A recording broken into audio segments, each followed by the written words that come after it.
This is dorsiflexion. The selected joint is the ankle. Muscles involved are the tibialis anterior and the peroneus whatever.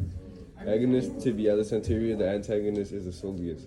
It's in the sagittal plane, and a real-world application is stretching. This is plantar flexion. Selected joint is the ankle. Muscles involved are the soleus and the tibialis posterior. Agonist is the soleus. Antagonist is peroneus, whatever. It's in the sagittal plane, and real-world application is tippy-toeing. Down. This is flexion. Wait, let me see. Selected joints are the elbow and knee joints. Muscles involved are the biceps and brachii, and the brachialis. The agonist is the biceps, brachii, and antagonist is the triceps and brachii. It's in the sagittal plane, and a real-world application is putting your guard up during a fight. This is extension. Joints are elbow and knee joints. Muscles involved are the triceps brachii and the anconeus. Agonist is the anconeus. The antagonist can be biceps brachii.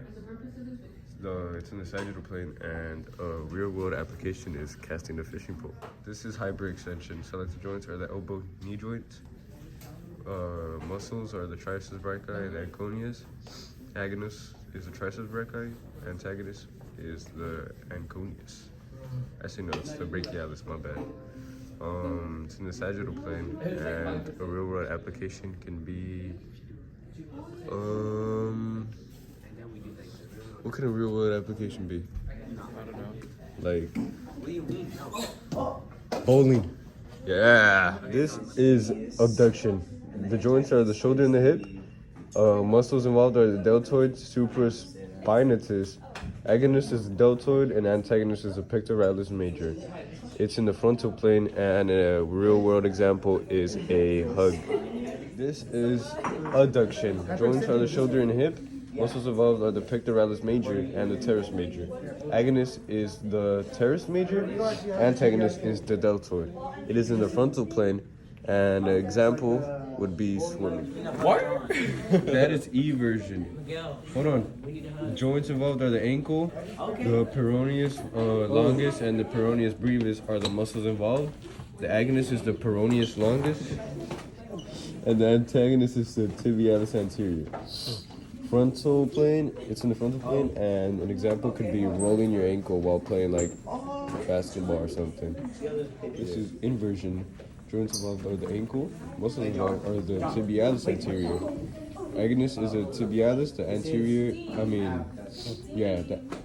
the antagonist is the peroneus brevis. An example of this could also be rolling your ankle. Is radial deviation. It is in the wrist joint. Muscles involved are the flexor carpi radialis and the extensor carpi radialis. Agonist is the flexor carpi radialis, and antagonist is the extensor carpi radialis. It's in the frontal plane, and an example would be waving. This is the ulnar deviation. It's in the wrist joint. Muscles involved are the flexor carpi ulnaris and the extensor carpi ulnaris. Agonist is the flexor carpi ulnaris. Antagonist is the extensor carpi radialis. It is in the frontal plane. An example of it could be waving or the John Cena you can't see. This is the lateral rotation. The joints are the shoulder and the hip. Muscles involved are the sartorius and the pectineus. Agonist is the sartorius, antagonist is the latissimus. It's in the transverse plane, and an example could be opening the door. This is medial rotation. The joints are in the shoulder and in the hip. The muscles involved are the subscapularis and the latissimus. Agonist can be subscapularis. The antagonist can be the pronator teres. It's in the transverse plane, and an example could be also opening the door. Is pronation. The joints are in the wrist. Muscles involved are the pronator teres and the pronator quadratus. Agonist is the pronator quadratus, and the antagonist is the supinator. It is in the transverse plane, and an example of this could be punching. This is supination. Joints are in the wrist. Muscles involved are the supinator. The antagonist is the supinator. Antagonist is the pronator teres. It is in the transverse plane. An example of this can be the uppercut.